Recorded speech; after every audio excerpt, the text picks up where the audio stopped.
आज दिनांक 7 अक्टूबर सन 2020 दिन बुधवार की लाउड स्पीकर कक्षा में आप सभी का स्वागत है। वीरों का कैसा हो वसंत, आ रही हिमाचल से पुकार, है उदधि गरजता बार बार, प्राची पश्चिम भू नभ अपार, सब पूछ रहे दिग दिगंत, वीरों का कैसा हो वसंत।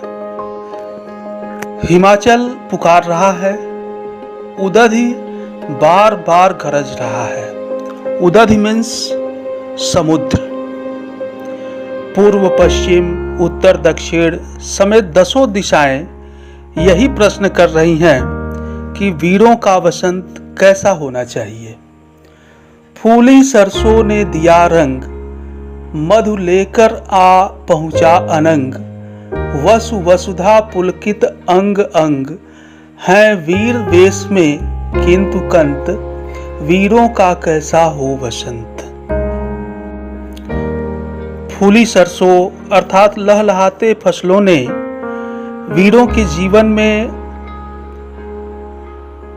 रंग भरते हैं। आसमान मानो पुष्प रस लेकर आया हो।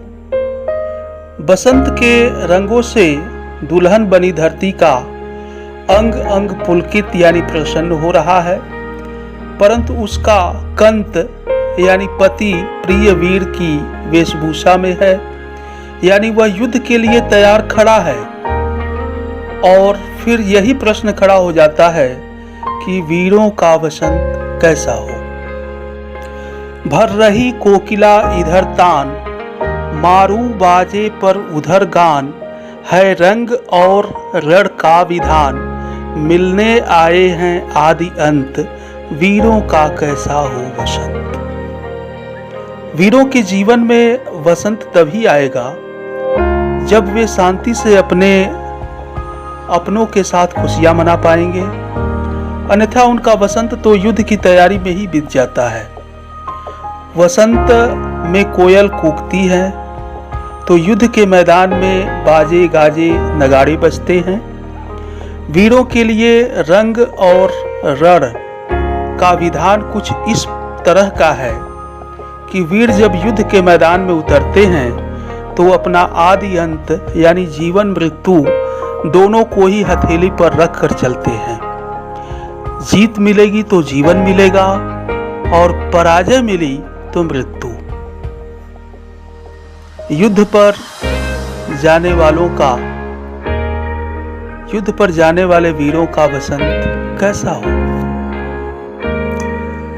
गल बाहें हो या कृपाण, गल बाहें हो या कृपाण, चल चितवन हो या धनुष बाण, हो रस विलास या दलित त्राण, अब यही समस्या है दुरंत, वीरों का कैसा हो वसंत। कवित्री एक तरफ वीरों को अस्त्र शस्त्र से सुसज्जित देखती हैं, तो दूसरी उनके गले में उनकी प्रिया के बाहों के हार देखती हैं। वे दोनों को एक साथ रखकर पूछती हैं कि युद्ध पर जाने वाले वीर कृपाण चुने या प्रिया की बाहों के हार। वे धनुष बाण संभालें या प्रिया के नयनों के बाण। वे विलास में जीवन जो प्रेम और सुख से परिपूर्ण हो उसका चुनाव करें या दबे कुचले लोगों की मुक्ति के लिए युद्ध का रास्ता अपनाएं। सबसे प्रबल और गंभीर समस्या तो यही है कि इन सब दुख सुख के बीच इनका वसंत कैसा हो। कह दे अतीत अब मौन त्याग, लंके तुझ में क्यों लगी आग, ऐ कुरुक्षेत्र अब जाग जाग, बतला अपने अनुभव अनंत, वीरों का कैसा हो वसंत। कवित्री चाहती हैं कि देशवासियों को युद्ध की सच्चाई ज्ञात हो जाए, अतः अतीत को अपनी चुप्पी तोड़ने के लिए कहती हैं युद्ध क्यों होते हैं, उससे किसी का कभी भला नहीं होता। जीतने वाला हारने वाला दोनों ही खाली हाथ रह जाते हैं। लंका में आग क्यों लगी थी? इस प्रश्न पर विचार करना चाहिए। कुरुक्षेत्र को जागने के लिए कहा जा रहा है ताकि वह अपने अनंत अनुभवों को बताकर दुनिया को युद्ध के संकट से बचा सके। हल्दी घाटी के शिलाखंड, ऐ दुर्ग सिंहगढ़ के प्रचंड, राणा नाना का कर घमंड, दो जगह आज स्मृतियां ज्वलंत, वीरों का कैसा हो वसंत। कवित्री चाहती हैं कि युद्ध और वीरता की मिसाल बने हल्दी घाटी और सिंहगढ़ के किले जैसे स्थलों से आह्वान किया जाए और देश के गौरव महाराणा प्रताप, नाना साहब आदि वीरों की ज्वलंत स्मृतियों को फिर से जगा दिया जाए ताकि देश के नौजवानों में अपने देश पर कुर्बान होने का नया जोश पैदा हो। आखिर वीरों का वसंत कैसा हो? क्या युद्ध भूमि में शहीद हो जाना ही उनका वसंत है? नहीं। इसलिए कवित्री अतीत में घटित युद्ध के कड़वे सच को बताते हुए वर्तमान में नरसंहार को रोकना चाहती है।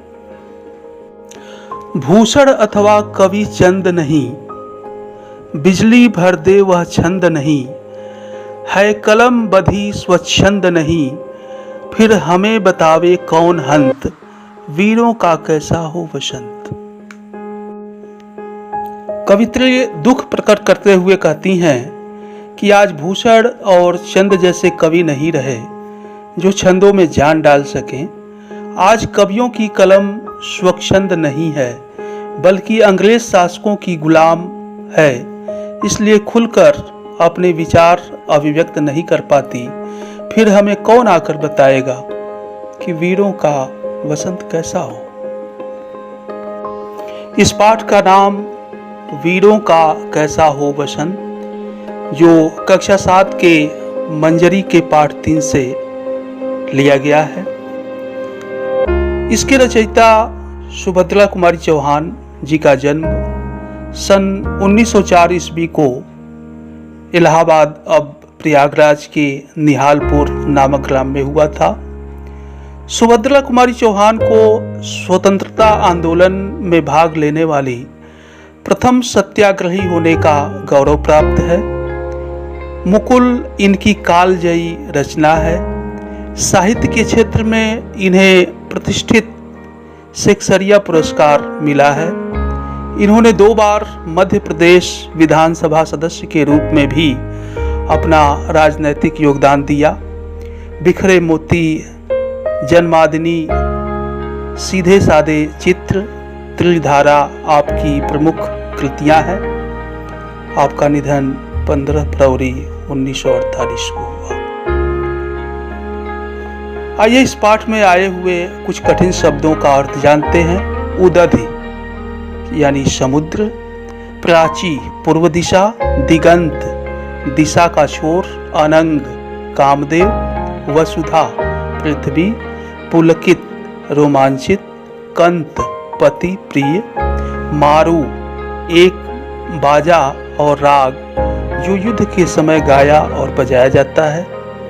गल बाहें गले में बाहों का हार, कृपाण तलवार, ज्वलंत प्रकाशवान, प्रचंड बहुत अधिक तीव्र, दुरंत अति गंभीर, हंत खेद या शोक सूचक, स्वच्छंद स्वाधीन, चितवन दृष्टि कटाक्ष।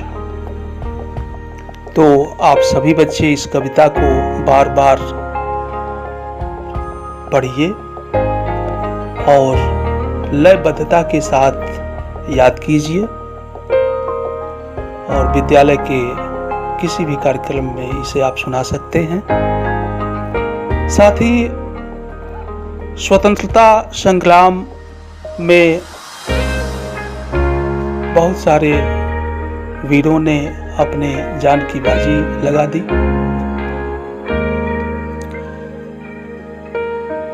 उनका एक आप सूची बनाएं, कम से कम 25 लोगों की सूची बनाएं और वह सूची हमें व्हाट्सएप करें। तो आज लाउड स्पीकर कक्षा में इतना ही। बहुत बहुत धन्यवाद।